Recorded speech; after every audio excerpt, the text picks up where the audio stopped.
Hi, I'm Craig with ApplianceVideo.com. Today, we'll be taking a look at the Gearcase on this Whirlpool top-load washing machine.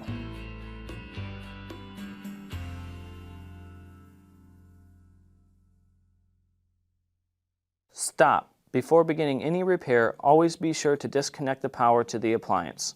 It is also recommended to test the outlet for the proper voltage.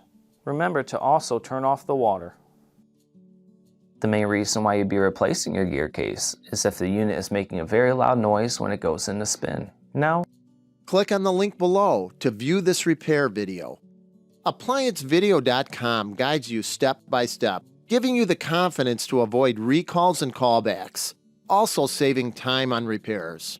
Whether you're up against an uncommon repair or the latest appliance on the market, our videos have been created with you in mind.